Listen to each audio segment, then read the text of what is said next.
Hello, hello! You might notice that we're short a person. Unfortunately, we're running a little bit behind on time, so we don't get to bring it back in our host or have our halftime show. Instead, we can jump right into Champion Select and get ready for our second game between 100 Thieves and FlyQuest. And I gotta say, that was a wild. It was wild, but this has now been a trend for 100 Thieves. They did this yesterday against Evil Geniuses, but in the second game is where Evil Geniuses bounce back. Does FlyQuest have that capability to do the same here against 100 Thieves? Yeah, and I think it's kind of interesting to watch, right? Like 100 Thieves, they're winning a lot of these games just by being better team fighters than their opponents, right? We saw that time and time again in a lot of their games where a lot of their map setups are a little bit less clean than we would expect of a team that is this high in the standings, and it's kind of fascinating to watch, right? It's so different watching 100 Thieves versus Team Liquid play at the same time, and the fact that 100 Thieves are right on their heels, but FlyQuest, they still need to find a way to answer. I feel like they had set Kumo up and given him everything he needed, but he wasn't able to really enter a lot of these team fights successfully. He struggled to get in some fights, or the target selection was just a little wonky, so we didn't actually get to see him, like the one fight where he could have killed Tenacity, but instead focused on BMFX. And then again, it's kind of hard to justify against it, because what changes by killing Tenacity over BMFX? BMFX then survives, and same thing happens. Yeah, it's very possible, right? One of the things that it's been really interesting to watch and kind of contrast for me is how some of our top laners have been playing in terms of their actual split pushing, right? And you can see when players like Surdy or Dokla have gotten really far ahead, they are impossible to deal with because they are hitting your turrets. But a lot of our other top laners who are typically more of these tanky style, these team fighters, right? Your Solos, your Kumos, sometimes even your Tenacities will they will try and force a team fight when it's not necessarily what their champion has been designed for. And I feel like it's a situation where if FlyQuest were able to play in such a way where Kumo was more enabled to do his own thing instead of come towards the rest of the team, maybe they would have had more success. Yeah, it's difficult when you have a fed Yasuo on one side, the Tryndamere is doing fine on the other side, but then he's got to join the fight against the fed Yasuo. There's so much, and there's a lot of CC on the side of 100 Thieves as well. They could bounce around Kumo pretty much all the fight whenever he popped his ult, or if they kill him fast enough like they did that one time, he wasn't even able to press the button. Yeah. So I definitely feel like as we start looking towards this next game, Alex, we look towards the top lane, and we got to say Kumo, he won his lane about as hard as we could have expected him to, right? Without Tenacity straight running it, Kumo's not going to get a bigger lead than that. But at the same time, you can't really expect BMFX and Busio to get a bigger lead than what they had, right? They had 5 kills onto Busio at one point. He had more CS than I think both Zeri and Gragas combined. Tomo and Diamond, for this veteran ball lane that we keep pumping them up for, Diamond said he thinks he's a better support than Busio. I want to see it. Yeah, we got to see it, especially if you're going to try. It's hard to quantify again because they ended up coming back into the game. He had great engages. It's just rough. The lane phase was 100% 100 Thieves favored. And looking at this draft, I'm expecting it no Senna this time around. Take a lot of the power out of the bot lane. True, and we have seen with this Kalista ban, it's a little bit surprising to me. We have seen 4 games split from BMFX. But he will always go for the Senna. He will go for the Lucian if these are available to him, and it does. With the Yasuo ban coming through, I can't imagine FlyQuest are likely going to be banning Senna because that Yasuo, I'm not sure that was. You can't play Yasuo support without the Senna, That is true, but you can play the Senna without the Yasuo support. That's the thing. So you could still play it, and BMFX, Busio have both proven that they can play a myriad of different styles with that champion. So it almost leans to me thinking, does FlyQuest try to take that away first pick if it's not banned by 100 Thieves? And I feel like that's why they're taking their time with this last ban. All the other ones were kind of rapid fire. Boom, boom, boom, boom, boom. Yeah. And now we're seeing a little bit of a slowdown in pace. Golden Glue probably going over, do we want to ban Senna? Do we think Tomo is going to actually play it? That's a good question, right? We have seen Tomo play Senna 3 times so far this summer, and with the Zeri ban coming through, FlyQuest are free to pick it, and I feel like they almost have to, right? Because we saw this multiple times. Your video has come through. They are willing to play whatever they want alongside the Senna, so we're going to see Senna plus something, but Spyrex picking up the Corki, right? Not going to be going towards the Azir. This is also kind of a ban towards Jimmy, who has had a couple of games on this champion, but I was very vocal about how I was expecting Jimmy to play. I have high standards for this guy, and on the Corki, wasn't necessarily living up to them. No, and we already know Spyrex on Corki, on Azir. Really great player. We saw great packages from him yesterday, even in their losses. But now, this is what we talked about. The Senna has been locked in for BMFX. Busio has all the opportunity in the world to just wait it out and see what he wants to pair up with it. Yeah, exactly. And so it is a thing where some more coordinated teams, like even like TSM, was really good at forcing Spyrex to use the package more defensively. And 100 Thieves, we know that they are individually talented enough, and I'm expecting this Yone likely going to be going into the mid lane, just because it challenges. The idea is you can just kind of outscale the Corki in these side lanes, although it does sacrifice a lot of your ability to go for team fights. And that's kind of what we were saying against Azir too, with Yone being picked up. It was good to kind of bring the fight initially, not even have to worry about the getting out range, or just always fight, constantly on top of him. Kind of same for Corki, especially because Corki, unlike Azir, struggles a bit more in lane phase. He doesn't really have the easiest time until he has Missile Barrage up. And looking at what FlyQuest have drafted for themselves, it doesn't seem like it's going to get much easier against that Yone. They have a lot of skill shots they can land, but if Yone jumps on top of either of them, it's going to be rough. Exactly. It's a range differential, right? You got to make sure that 100 Thieves don't have the tools to actually get in on top of you. And so as long as Corki and Ezreal can play at range, they win. So now FlyQuest, with the Karma coming through, they have another bottom lane pair that was super dominant towards the beginning of summer, but has kind of fallen off. Not a lot of the lanes have been playing it. And now we're going to be looking at what they want to pair up with this Senna. And they don't even have to lock it right now. They still have plenty of time. And we know Buzo just kind of plays whatever he wants. And I'm waiting, but the thing is, Ezreal Karma, what's the best counter to it? Tahm Kench.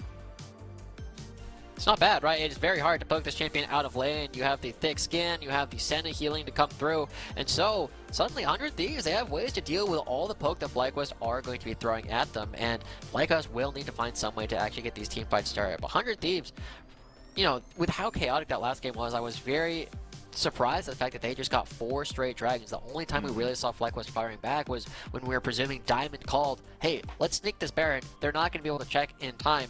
And I feel like FlyQuest can really start to make a bit more plays around these Rift Heralds, get even more. They got both of them last game, and they did get the crashes off, but it didn't necessarily give them a lead that was insurmountable. They just made Kumo really strong and kind of called it there. Josh, this is a Poppy angle. This is a Poppy angle for 100 Thieves. We're doing this again? It's always an angle. Angle. Angle. Well, if you add 3 of them up, you get a triangle, I suppose. But true.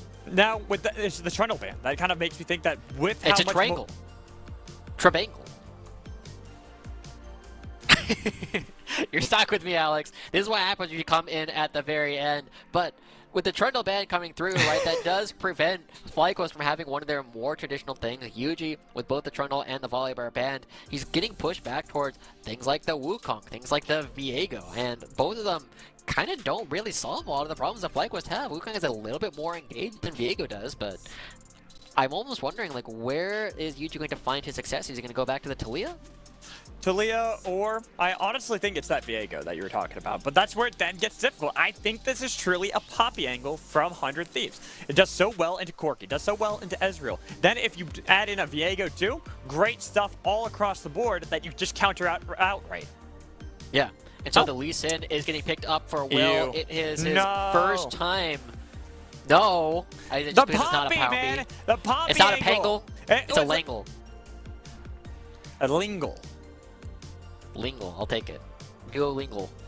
Yeah. Anyway, as the Xinjiao does get hovered, we're kind of running out of things for like FlyQuest to really go on. I was kind of expecting him to go towards either the Wukong or the Talia, but it is going to be the Xinjiao locked in. And so FlyQuest, they're very touch and go with a lot of their fights, right? They have a lot of range to play with, but Xinjiao doesn't really want to get stuck in, right? He doesn't want to just get in there and brawl with champions because he doesn't have a whole lot of support coming in from the rest of the team. And Kumo, as they hover this Orin, kind of looking to create a bit more range, but just be this really big, beefy dude in the front of the rest of the team so that they can freely hit. It fits so well with the team, especially because you got to play something blind into Tenacity. Of course, Tenacity probably has something up his sleeve to play against Ornn, but Ornn is just so solid in the top lane. It's so difficult to actually move him out of top lane. And when you have Xinjiao, well, he'll play Yone into it, that's for sure. But when you have something like Corki, Xinjiao, Ezreal, having a good space-making tool as Ornn really does fit well, especially with Tenacity piloting Yone.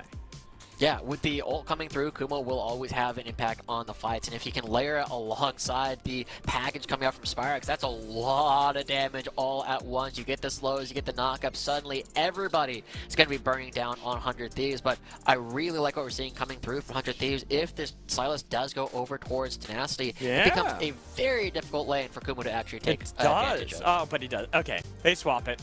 They swap it. I was wondering that too, because I'm like, yeah, you're right, actually. Sylas is going to be difficult for an Orange to deal with early into the game.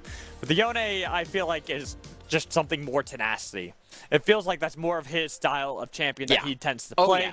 Well, I would appreciate, you know, a flex there with Sylas. I think Yone is more how he wants to play this game. True. And so, when we always have it, we always got to look at Corki and Oran, great scaling champions. And whenever I see Corki from Spyrex, we got to pay attention to when he picks up his packages and how close is he towards getting those massive, massive rockets. And only one way to find out, as he's run Earth the Manatee into battle. FlyQuest Academy need to bounce back in this game, stop the slow fall they've had throughout the rest of the season. And now 100 Thieves that stand before them might be able to do so unless they get cursed like they did yesterday. And FlyQuest having a big change in their summoner spells this time around, right? They had 0 teleports in game 1. Now they have 3 teleports. A 1, a 2, trying to make up a 3, crunch. Oh, no, I was going with the how many elixirs does it take to get to the center of efficiency plot. The world may never know. This is just showing my age right now. True. You can be the wise old owl. I was actually typecast as an owl in elementary school plays, but that's a different thing entirely. As we start looking towards the way that FlyQuest are going to be playing this, we do know that Tomo going to be picking up the tier right off the bat, not picking up the longsword for a little bit more combat power, and this says to me that they're not looking to be particularly aggressive down here in the bottom lane. Tomo is instead very happy to just kind of scale into the mid game, wait for his 1-item power spike, and then he's going to try and really be aggressive. But for a bottom lane that says that they are better than Busio, this isn't being particularly aggressive and trying to show it. Who? Are you an owl too? I'm just trying to make you feel better. Thank you. Yeah, I was also asking a question. Yeah, well, I mean, if Tomo and Diamond, I definitely think that at the beginning of the season, I had them pegged as one of our better bottom lanes for sure. A team that would always have a very consistent bottom lane to play around, not necessarily going to be the most lane dominant, but going up against Busio and BMFX, I was expecting them to have a bit more success, and they struggled. They struggled hard in game 1, and we've seen this exact combination from BMFX and Busio absolutely dunking on Kaori and Smoothie. Yeah, getting solo kills. I think it was a double kill for Busio too when that happened. Multiple times. Yep, multiple times. But now they are struggling a bit. Well, it's a very safe lane to have Senatom punch into Ezreal Karma because they're not going to be able to poke you out of lane too easily. It's not like you're going to gain much control because anytime you try to CS, they're going to look to see if they can harass you. And so you want to play more underneath the turret and try to see if you can have that. But with Yuji having path from topside immediately down here, passing ships in the night, Will sneaks around him. Jimmy, realizing that he's got the angle, that's going to be a ward hop in. Spyrex has flash, flashing back towards the turret. Good flash from Spyrex to minimize some of the damage. Yuji will get the blue buff and recompense, but what do we owe? I mean, I actually think that favors FlyQuest there. Because Will knew that he was going towards the bot side of the map. He steals away that. The Scourge will spot Jimmy and Will casting down towards bot lane. So Diamond and Tomo have all the opportunity to be like, all right, cool. We don't have to worry about this. Plus, Yuji gets a triple buff. It'll depend on what they end up doing, right? But Jimmy backing away does mean that Yuji does get a little bit more from that. But Tenacity on the top side will be taking away one of these scuttles. So it is on the map kind of even, right? As Tenacity gets the extra camp, we will see that Will is a little bit weaker, but he does get the flash, so he has a target. So it's not just an outright win for FlyQuest. They are currently winning, but 100 Thieves have an opportunity to have an even bigger punchback in a minute. And that's all thinking if they're going to be able to do so. It's hard against how mobile is composition, even without flash. Spyrex has Valkyrie. Can always just hop back away, as long as he's playing wisely. And with how the wards are set up now, I don't think he's going to get fooled by that kind of play again. For sure. But Will now up on the top side, we are seeing relatively relatively quiet early games coming through, and one of the things that does give FlyQuest a lot of hope is the fact that Spyrex is doing quite a good job up against Jimmy off the bat, but Tenacity scrapping with Kumo. Kumo dashing back, looking to get out of there, but with the tornado connecting, now Kumo's in danger. I don't even think the flash is going to save you, buddy, because now you're getting flashed on by Will for first blood. And there you go, a little bit better with the flash. Spyrex was in order to keep himself alive, and this is a terrible spot for Kumo to find himself in. The wave is pushing towards Tenacity. Both top laners were teleported back, and Kumo is going to have to fight to the death in order to make sure that this wave doesn't get frozen and he can continue farming. Bit surprised not to see Will hang out top lane just to punish Kumo again, as you said, with the wave essentially being frozen. Tenacity, it gets a little bit of damage back onto Kumo, but it's more about when the... Okay, it will. It's where this lane would get frozen, and it does get frozen just outside of turret aggro. Yeah, and so I think Yuji, this would be one of the big questions about how much of growth he's actually had. Will he go top lane and help Kuma actually crash this? Attempted play by Busio on the bot lane. Looking to play aggressively on a diamond. Tagging him a couple times with the tongue. Looking to see if they can poke back BMFX and Busio. Should be able to do so even if you're in the Shroud. Gonna be difficult as we turn our attention back to the top lane. It's just more trade of damage back and forth. And Yuji coming towards the bottom side, not necessarily looking for opportunities to help out, but bottom line. Re-engage again, but Tomo can just jump over the wall. He'll be fine. Again, nothing really happening too much. The flashes that were burned by Spyrex and Kumo, not looking to be punished just yet. Yeah, and FlyQuest, they are... Look at where Kumo is. He comes down, tries to get a ward in order to see if there's anything for him to do, but Tenacity, he's got a freeze. He's up 2 waves of farm already on Kumo. But I will say that it's all great, you know, being up in farm as Yone against Ornn, but it's still Ornn. Ornn's got one duty, and that is, well, technically 2. He's got the Call of the Forge God. To look good. And he's got ornaments. No, not to look good. He doesn't even need to look good. He just needs to be there. What? Yeah. He does look pretty good, though. Not gonna lie. Oh no, Ornn needs more skins. True, that's a... Riot, get on it. There's lots... Where's my Star Guardian Ornn? Yeah. You got Star Guardian Fiddlesticks, why can't we get Star Guardian Ornn? True. FlyQuest, though, going to be sneaking away another objective. Hey, stop trying to bring this back to the game, Josh. But things are happening. Are they? And Tenacity is taking away a blue buff. That's big. Okay, I'll give you credit. That's big? Yeah. Not the dragon? No. The dragon is literally bigger. Is it? I've never seen them compared side by side. I also imagine a bunch of stones is going to be heavier than a dragon. Quite possibly, but Tenacity, I mean, when Tenacity wins games, this is how he really takes off, is he starts winning his lane, he starts pushing it out, and then he starts taking away the jungle. And remember that conversation we had a couple weeks ago about how well was Will actually playing? He had a lot of CS advantages, but I attribute a lot of it to his lanes having a lot of early priority to play with. Now, his bottom lane has been struggling a little bit in this particular lane, and Jimmy hasn't necessarily had the same kind of freedom mid, but when Tenacity is just going in and taking away buffs all on his own, that's when Tenacity becomes incredibly difficult to deal with, and Will looks good by proxy. Having already got a couple of successful ganks with flashes burned, getting the kill on the Kumo top lane, looking to see Will's next point of attack, where he can try to really hit at FlyQuest, because you already got Tenacity winning, much better state than last game as you called out, but it's honestly, I think this is what's going to make Will. This will show how good Will is in reality, as you talked about, Josh, is if he can make these plays continue to happen elsewhere. Yeah, I mean, he thinks he's being sneaky with this, but they've already spotted him out, so Tomo and Diamond know he's either going for an invade or coming to gank them. As they spot him out. See him walk away. As he waddles away. Waddle. Till the very next day. All right. So now we kind of have to shift our attention. I want to shift it to the spot lane. We focused on Diamond and Busio at the beginning of the day. We've got to focus a lot on Busio last game. But this game has been far more passive. Despite Busio and BMFX trying to make plays happen with the Abyssal Dives, they haven't been able to find those knockups just yet because how mobile and the amount of poke they take. Going in there, this is looking like a far better look for FlyQuest in spot lane. For sure. They've been consistently pushing up. They haven't lost a whole lot with the tier star that they actually went for. They're getting 2 plates with the Ezreal Karma. It's going to be 3.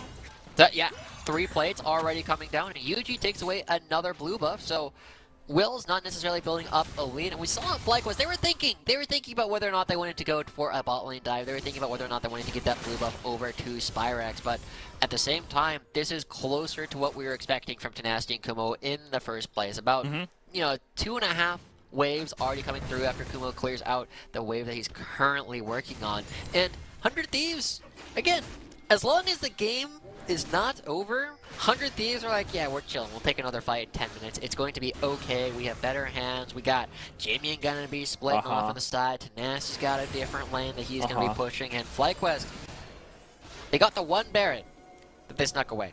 But everything else was 100 Thieves. I understand your points, but I raise you an Ornn, Corki, Ezreal. Yes. Do you not think that that scaling is going to be enough for these team I don't know fights? if FlyQuest know what to do with it. I'm going to be entirely real. You know what? That's fair. Well, let's see. You know what? I can't really argue against that. I think that's a good point. Because looking at how last game played, it was so chaotic and so many skirmishes, plus their bot lane having fallen so far behind previously, we got to see how they can bounce back in this game. They've got a nice lead for Tomo. He's already come back into lane with an Essence Reaver, so he can poke out, but the top side of the map is the exact opposite from the previous game that you had called out, Josh. It is now Tenacity taking over a lot of this, and Jimian tries to make a play out of Diamond, but they're not going to be able to get the Abyssal Dive to connect. So they have to instead see if they can turn their attention onto other members of 100 Thieves. And they just go for that fight, right? 100 Thieves with the skirmish in the mid lane, preventing Spyrex and Diamond and Yuji from walking over towards the Rift Herald. So that's 100 Thieves grabbing a Rift Herald. And so far, our objective takes have been reversed from what we saw. FlyQuest got both of the Rift Heralds in game 1, and 100 Thieves got the Dragons. But, you know, Rift Herald going to 100 Thieves, FlyQuest with the Dragons. Jimian teleports back into mid lane, and we are back into a relatively quiet game 2. I feel like it's very similar to what we saw with Team Liquid versus TSM, right? Game 1, absolutely chaotic, fighting all over the place. Game 2, quiet. Very, very mellow. I feel like we've seen that a lot lately, where we'll have the first games be completely chaotic. Good boy. And then this, yeah, I know what you're praising about, because we got less than 30 seconds until the dragon will spawn. So you Spyrex with that package. It's nice, very nice. Now, what do they do with it? How do they make sure they can grab control of the dragon as Jimian gets a lot of damage onto Yuji? Interesting that they're not choosing to commit it right there. I think there was an opportunity for them to just take the 2v2.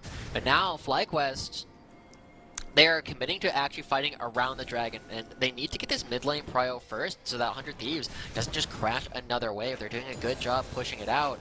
And now, everybody's coming up. So FlyQuest, very standard game plan, and it's working to a T. 100 Thieves not in a position to try and contest.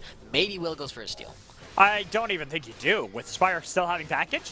It's like you talked about. It's hard to go against a Corki with package as he uses it just to help clear out and then jumps on to Jimian. Jumps onto Jimian, not going to have a whole lot more after that, though. But I do like the timer. I didn't actually notice. Was the package used before or after the dragon? Before.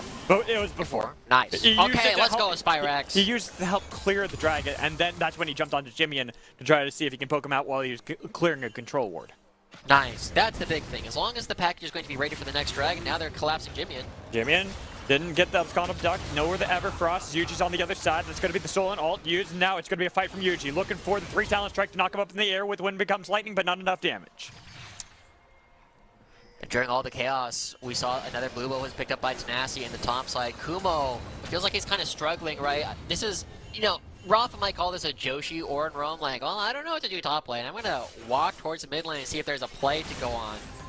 But he's still in a position where he's just getting aggressed on, and as these waves continue to crash, he's starting to lose more plates. He's down probably an extra, almost an entire extra kill just off the fact that Tenacity's constantly pushing.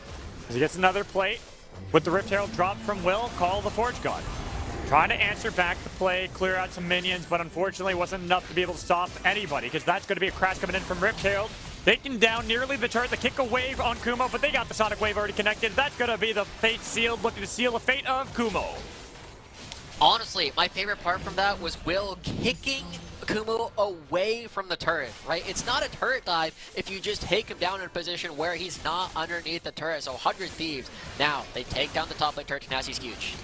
As Tenacity fights against Yuji with a 3-level lead, looking to see if Spyrex can drive into the back line, looking for a little bit of poke. That's going to be the Valkyrie, and where are the missiles connecting? They've got heals coming in from the shields of Senna, but they've got a lot more damage onto Will so that it can get a shutdown for Spyrex. Shutdown for Spyrex, but it's getting traded for damage in the mid lane, and Tenacity, he's going to be backing away with a lot of gold. So 100 Thieves, they find themselves a potential win condition in the top side of the map, right? Tenacity, when you give him a lead, is going to get so far ahead of FlyQuest, right? It is Spyrex, our rookie that we were looking at to have a big impact in game 1. Never quite materialized, but this time he's on a champion. He's already level 11. His rockets are doing real damage.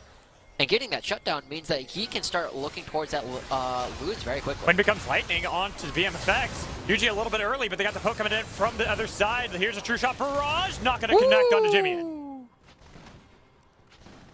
Very close. True shot barrage probably would have taken him down, but FlyQuest not willing to go quietly into that good night. You know, taking things back. We should take into account that while that top lane play had happened, Tomo Diamond took bot lane, they rotated Tomo up to the top lane, and now they should be able to get that in return as well. So that will be 2 objectives picked up by FlyQuest, and all this gold piled into Tomo. Look at the advantage he has. He's got 6,000 gold in his pockets.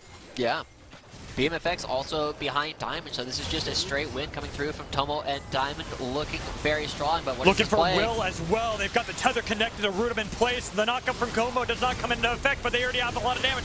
Try to see if they can buy time with the Massive Shield onto Will, with Tenacity using the Fate Shield only onto Kumo, having to use the Tornado to get out of dodge. And Busio will be the next target, the Catfish. Try to see if they can chase him down. They've got Spyrex nearby, but it's a missile. It does connect onto Will. Abyssal Dive helps out Busio get a little bit of distance, but here's the call of the Forge God calling the fates of BMFX. They've got him, and they're looking for Busio as well. There is no way out. You have been catfished, Busio. You will be taken down, and more gold piled into the mid lane of FlyQuest. As soon as they can get this kill, you are a thick boy. I'll grant you that, but not thick enough to survive at all.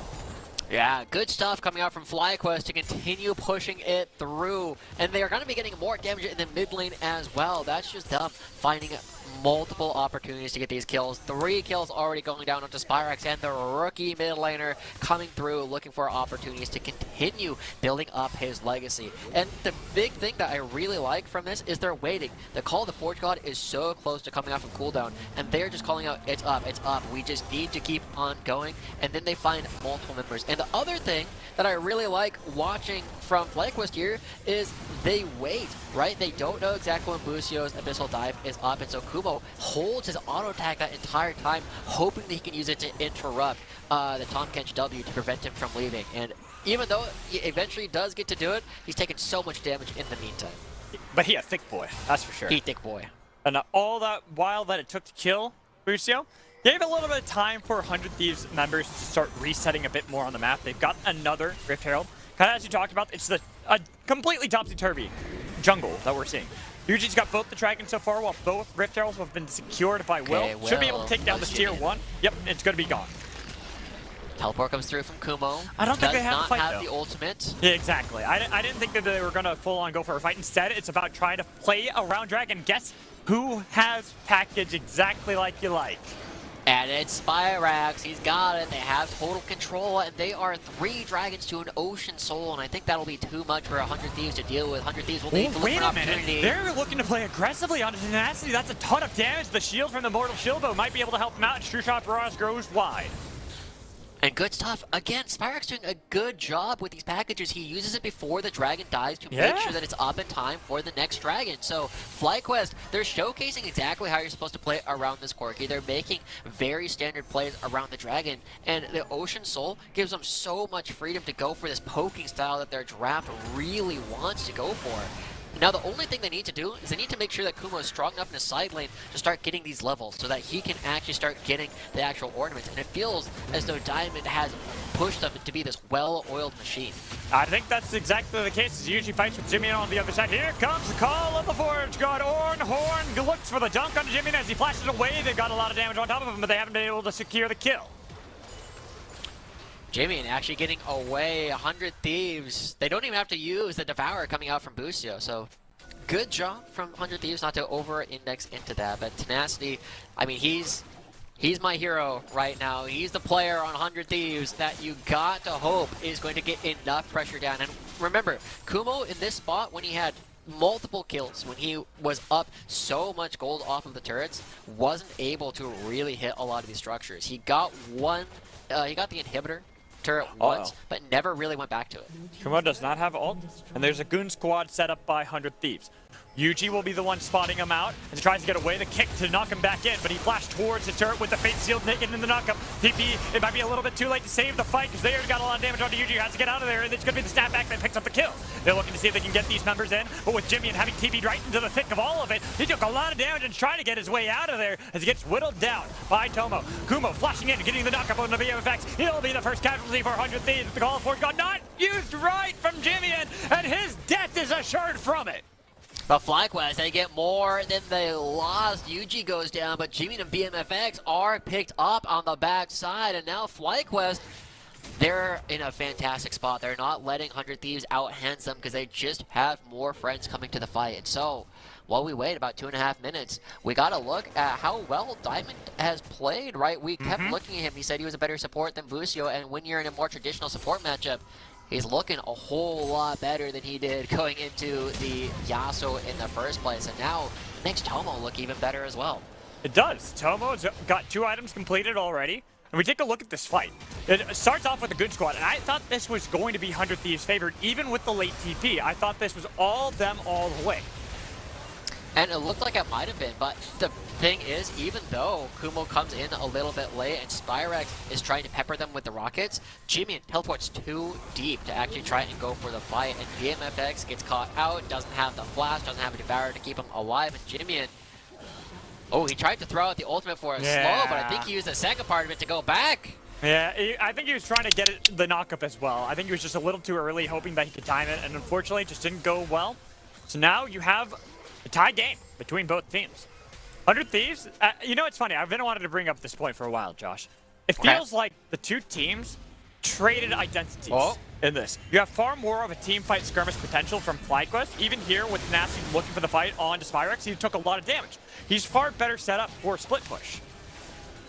Yeah. And it's FlyQuest who got this scaling composition. That the Corki that 100 Thieves have used to great success in a couple of their victories previously.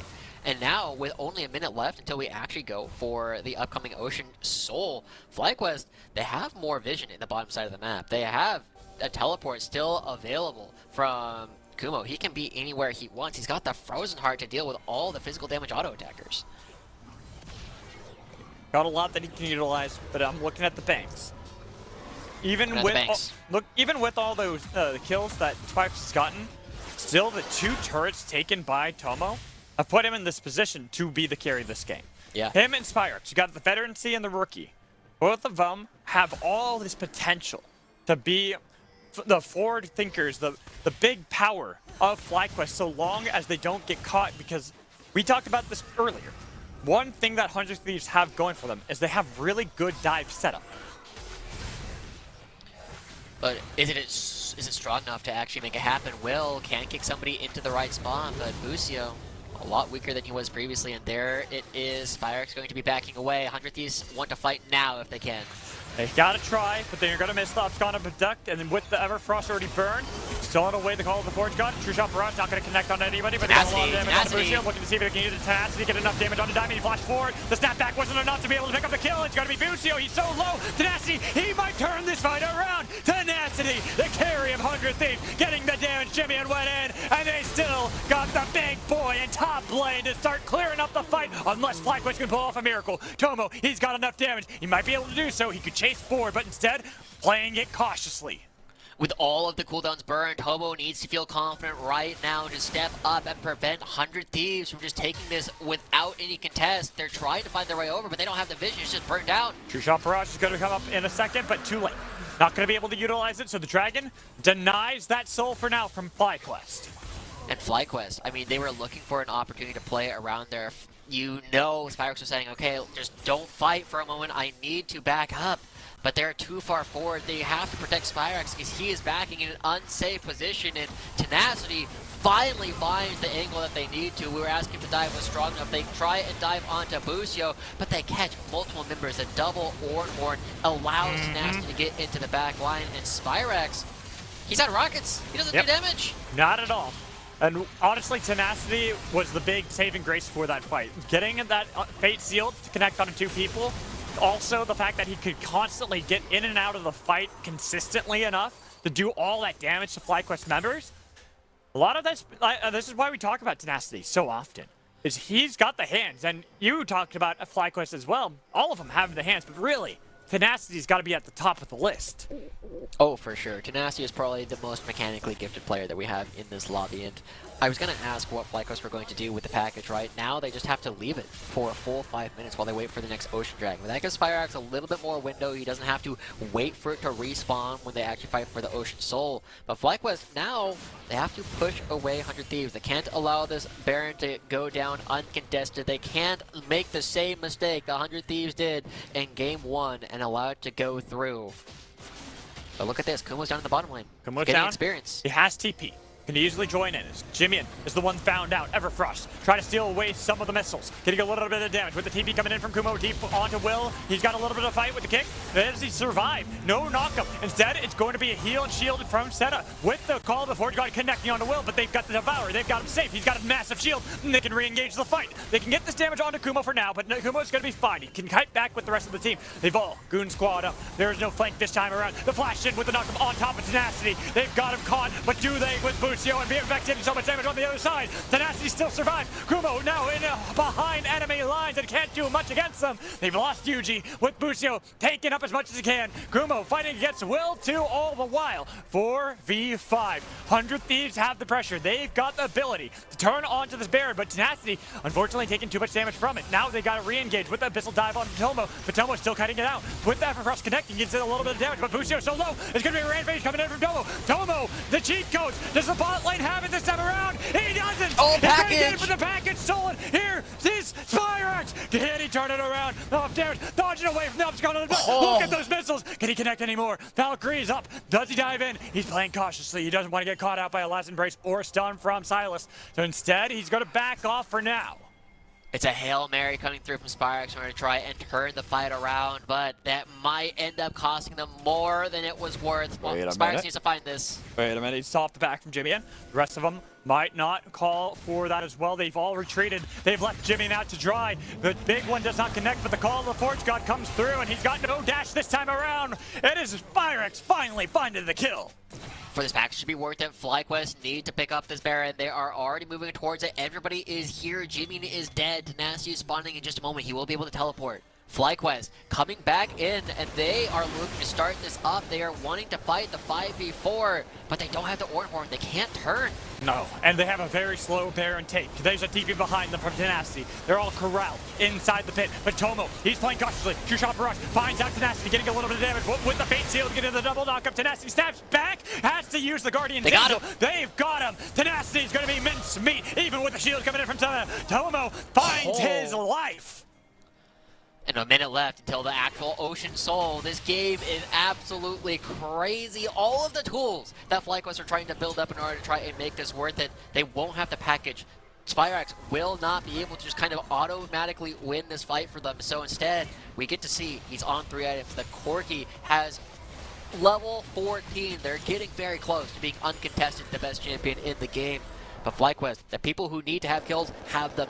10 of their 11 kills are on Spirax, the rookie, Tomo, the veteran. You have the old and the new side by side looking to actually take a game off 100 Thieves.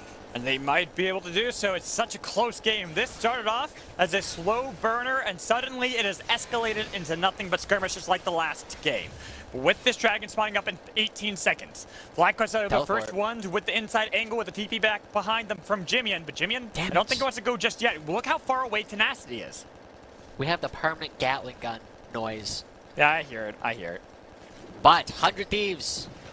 They're looking for an opportunity. Jimian coming in with a flank. I don't know how effective he's going to be here. Neither do I. They got a lot of damage. They jump on top of Spirax. The Valkyrie away. Abyssal Dive should be able to get a double knockup. Here's the Call of the Forge God looking to see if it can take the line. They couldn't get Spirax. They steal away the dragon as well. With the kickback, Yuji will die. And Tenacity Tenacity's looking for Tomo, but Tomo's got so much damn damage. He may be able to turn it around. 1v5 is Kumo in the back line, taking up for days, but they don't have Tomo's way into the fight. He dives in, looking for Tenacity. Jimmy healing up just a little bit with the King Slayer. He dives in with Will. They've got enough damage, but they try to see if they can finish out Tomo. Tomo, there's not enough. He only takes one with them.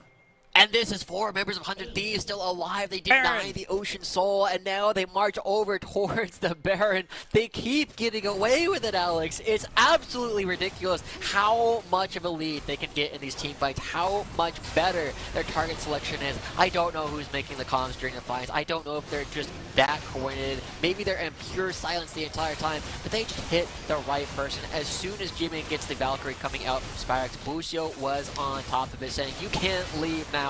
You're caught up in the pit, and Jimmy, the one who actually picks up the dragon. That's what was so surprising to me, is that it was stolen away by Jimmy, making sure to delay that soul yet again for FlyQuest. Granted, I don't know how effective an Ocean Soul is going to do in this game with how constant they're fighting. I mean, it's the brawl, right? When you go for these brawls, Ocean Soul is the uncontested best soul, but watch how they get onto Spyrex, right? Jimmy forces out the Valkyrie, and instantly Busio is there. Instantly, Will is there. They find the one target that they need to, and Tomo on the other side, suddenly, they don't care with all the chaos coming through.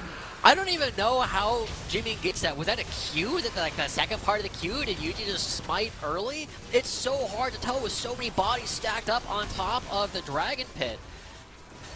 Yeah, I don't know either. It was definitely a weird play, a weird situation. The FlyQuest unfortunately fall to the hands of 100 Thieves as they somehow are able to turn around such a messy fight and find an ace for only the one life. They only lost one person despite how low so many of their health bars were.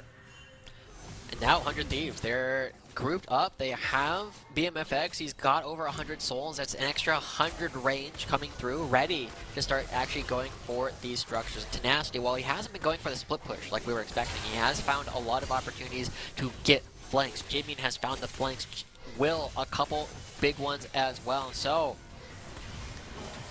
our incredibly talented rookies for 100 Thieves threatening to take down one of our more veteran rosters coming through from FlyQuest in 2 dominant games.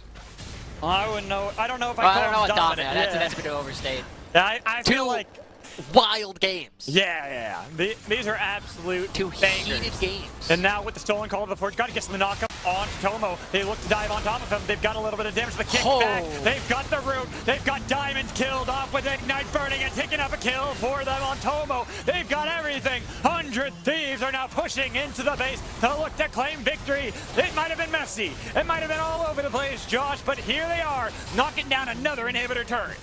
And Spyrex, he's made miracles happen against Team Liquid. It was a bigger deficit than this one, but he's not on the Azir. He doesn't have the package. What can Spyrex do? I'm not sure, but it seems like 100 Thieves will call off the invade, go looking to end the game. Will they? Because that is a TP from Jimmy, and he's now inside with a lot of minions, and they're harassing this bottom lane inhibitor turret. It's gonna go down. The inhibitor is exposed, and now 100 Thieves, they have everybody here dodging away from the searing charge. 100 Thieves not able to pick up another inhibitor, and so FlyQuest have a little bit more time, but Spyrex has the package. He thought they were gonna fight to the death there. I think so too. He picked it up just as like a Hail Mary play, saying, you know what? They're probably gonna fight us tooth and nail. We don't want to end this game too quickly. Now, might have to use that a little bit more defensively to be able to get away from this fight, because he got jumped on by Will and Jimmy, and with the True Shot Barrage, going to be able to connect a little bit of damage onto Will on the other side, but without low, Spyrex and Diamond have been taken. They've got the knockup. They've got Tenacity. Can they bounce him around enough? They're going to be able to get him into the station with the help of the Guardian's Angel, but it's going to be a him turning it around. Everyone else, where Tomo damage, he gets jumped on, going golden one more time. Tomo's got to keep harassing them. He's got to be the hero for the game. This is your time to step up, you and Spyrex alike. You have to get enough damage on how low these members are. You've already lost the package, and now you might be losing the game.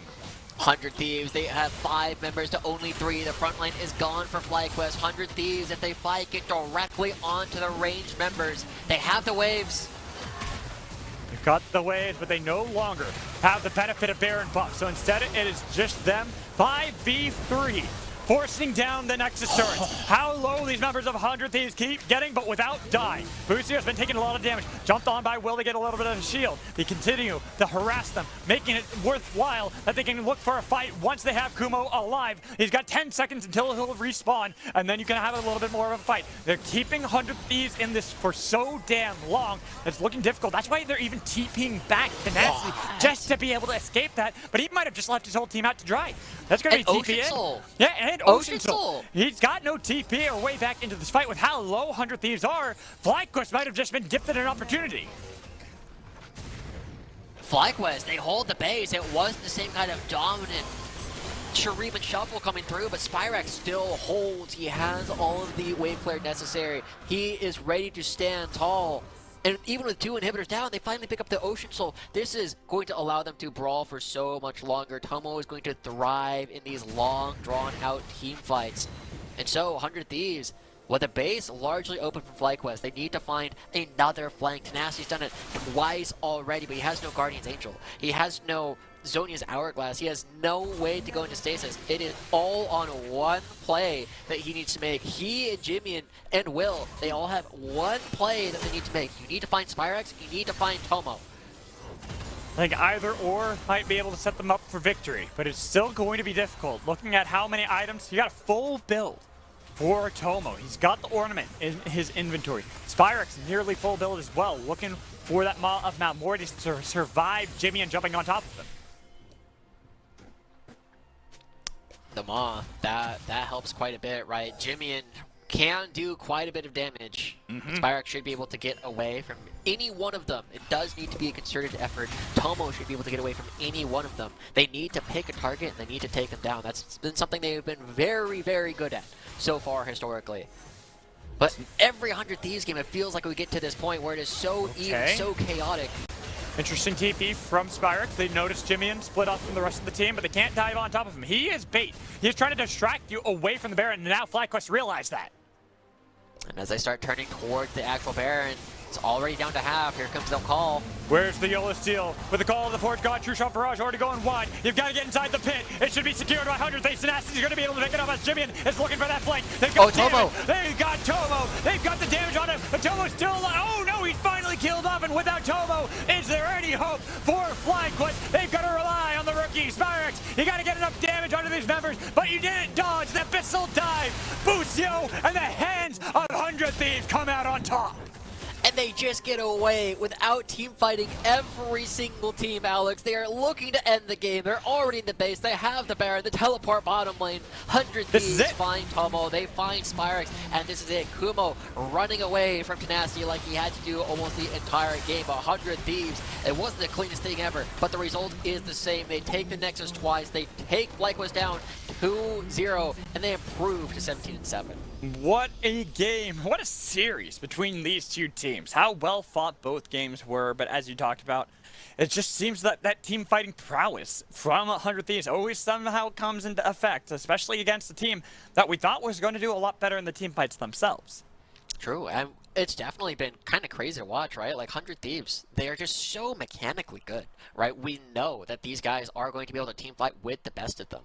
And so now the question is going to be, is this going to be enough to be the Team Liquids? Is it going to be enough to help these guys propel themselves to LCS? Because if we ask the question for Team Liquid, are these guys ready to go to the next level? We've been saying that we think Tenacity and Bucio in particular are already ready. I mean, it's difficult. When you have games that are kind of this topsy-turvy and back and forth, Team Liquid are a team that plays with such conviction that comparing the two is like comparing apples to oranges, because you just never know what's going to happen between the two teams. Will we get the chaotic style? Will we have a more traditional style? Well, we'll find out when they finally play each other again. For now, we're going to toss a break. When we come back, our host, Mizelle, will be here for an interview, so make sure you stay tuned.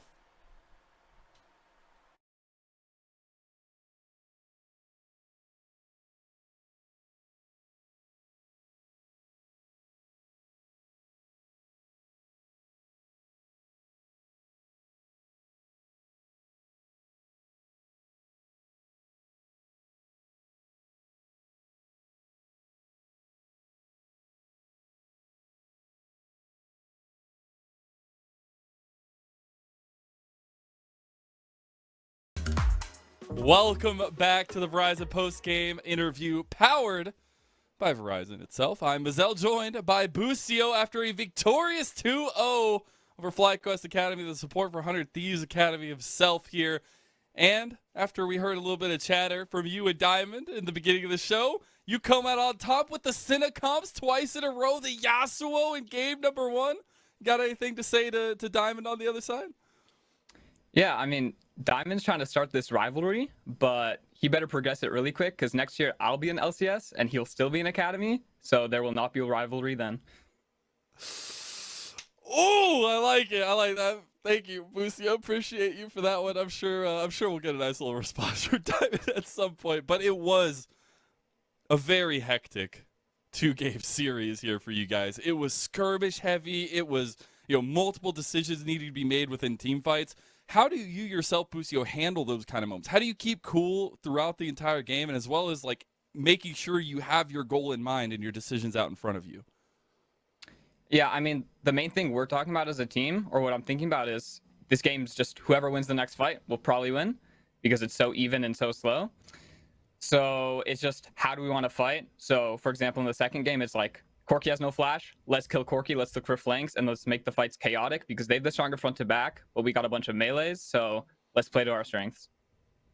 Okay. Now, how do you feel about the communication structure within the team? Do you feel like is everybody still kind of participating? Have you guys found out like who is really the main shot caller at all? Everybody's definitely participating because everyone needs their own things in game that they call for. But for the main plans and shot calling, it's usually me. And if Tenacity is super fed, he usually communicates how he wants to fight around his side lane timers. And talking a little bit more about Tenacity, we did get to hear you talking about some fun he likes to have. Have you found any more synergy within the team? Have you guys been able to build those bonds a little bit more outside of just the gameplay? Yeah, I mean, for sure. We're bonding as a team. We do some fun team activities, and maybe it's showing in game, maybe it's not. But in game 1, Tenacity had a bit of an oopsie in the top lane, but I got him covered. Hey, that's all. Hey, that's why you have teammates, man. That's why there's 5 of you. Somebody's always got your back.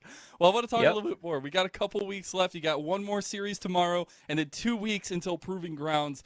How do you feel about your journey so far on 100 Thieves, and especially what you're looking forward to for the rest of the split?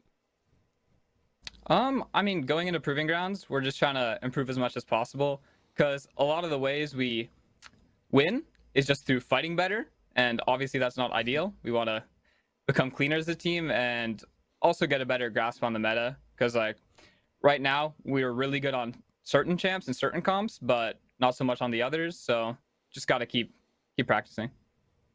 Are you just gonna pull out the Yasuo if it's available every time with the Senna, or is that your mainstay now? Is that gonna be your new main? It's pretty broken, so I'm always down to play it. Okay, I can appreciate that. Well, I do want to give you a little moment to give any shout outs. Anybody you want to talk about here before we let you go, Busio? Yeah, shout out to my family. I know my mom and dad and sister are watching, so shout out to them. Man, you got to flex a little bit with the fam watching. I love it. Busio, thank you so much. Appreciate you. Go enjoy the rest of the night and come back ready for some competition tomorrow. Thank you. All right, I'm going to bring back Joshi and Mr. Mad Magical to round out the day here as we are finished with our second series. But I just got of here. The day. You just got here, but now we're adiosing. But it was really nice to hear from Busio, especially like how the progression has felt like in terms of his growth as well as the team and the bonding, the synergy, but as well as the fact that he's willing to flex those muscles at the bottom lane if he wants to, Joshi. And I think his trash talk to Diamond was, fair criticism, good. right? Like, I'll probably be playing LCS, but we'll see where Diamond continues going from here, right? We know that he's been consistently working with a lot of newer talent in order to bring them towards the next level himself, but, Busio, I think he's ready to go to the next level. I could say there's some strong points to say he is, but obviously a lot of things to work on still. Magical, do you have any thoughts on Busio's insight, I guess, that we got? I mean, I appreciate it for sure. It's always fun having banter like that. I mean, he's got to be willing, like Diamond, to say it before the game, though. That's the only difference. Hey, I mean, the Yasuo, I feel like it says it in the game for him. Nah, you gotta True, say it but- before. You gotta. It's Okay. Trash okay. talk is We'll always check better up with before. Buzio, make sure next time around. But it was a fun day of games. We had, unfortunately, Desrex bow because he wasn't feeling so good. But Desrex was here for the first series of the day. We had a banger between Team Liquid Academy and TSM Academy, where Team Liquid Academy just destroyed them. And then we had this crazy series back and forth that I was calling it like Skirmish City. It was just absolute chaos. As Buzio said, it was just fighting. We're better at fighting, and it works out for them. But it's a fun day nonetheless to be the middle ground of week number 5 here, Joshi. Oh, for sure. We're getting close to being done with week 5, and I feel like we are seeing such drastically different styles, right? Team Liquid play very quickly, very cleanly, whereas we see from 100 Thieves, it's not quick and it's not clean, but the results are still the same at the end of it, right? We have seen over and over they just outfight everybody they come up to, and I feel like that was even the way that they played in like Proving Grounds finals last spring, right? Team Liquid in their wins, they were nearly perfect games, but in their losses, 100 Thieves dragged it out, and it was a complete slobber knocker, more that Skirmish City that you love. Gotta know and love it here at Academy as well. I do want to look ahead to tomorrow's games, as we will have 5 more best of 2s here on the B stream. Path to LCS on twitch.tv. It'll be Team Liquid Honda Academy versus Immortals Progressive Academy. That is a mouthful of a matchup. And then we have Evil Geniuses Academy taking on CLG Academy. That'll be again on twitch.tv/Path to LCS. On twitch.tv/Academy, it'll be Dignitas Academy versus Cloud9 Academy, TSM Academy versus 100 Thieves Academy, and the Golden Guardians taking on FlyQuest. A little bounce back needed in that final matchup there. Anything you guys are looking forward to? Joshi, you want to go first? I wonder if TSM versus 100 Thieves is going to be as interesting as I'm kind of expecting it to be, right? You have a lot of individual talent on TSM that, as it continues to coalesce, might be able to challenge 100 Thieves at the things that they're good at, and also be able to deal with them in the laning phase. So I feel like 100 Thieves will really have a kind of a tough matchup to go into TSM tomorrow. Magical, you got any standouts there? I mean, I like a lot of the games, but if I gotta say one, it's for what we just saw. It's Golden Guardians Academy versus FlyQuest Academy. Because I feel like even with the changes for Golden Guardians Academy, like I expect them to be a better team, but this is the time for FlyQuest to pick up those wins. If they end up falling to a newly put together roster, it's really kind of indicating the ultimate slump that we're having, the slow slide into the bottom of the standings. It's now becoming a complete avalanche. Yeah. 3 of 14 games that FlyQuest has won. Yeah. It's really rough, and you definitely don't want to go into an 0-6 super week, right? Like that's never where you want to be, but we're always hoping for the bounce back for the players' sake, for the team's sake, as well as for developmental sake, I guess, here. But it is going to be a wrap here on Stream B. The biggest thing is, though, we still got one more series to go, and it is well underway over on twitch.tv/Academy. So go on, go shoot, go to twitch.tv/Academy, go watch it, go do it, just go watch it, go. You can do it. I believe in you. You can do it. You can do it. I believe. You can go. Magic, go Yes. to the other stream. Yes, it is. It is the throw. Go.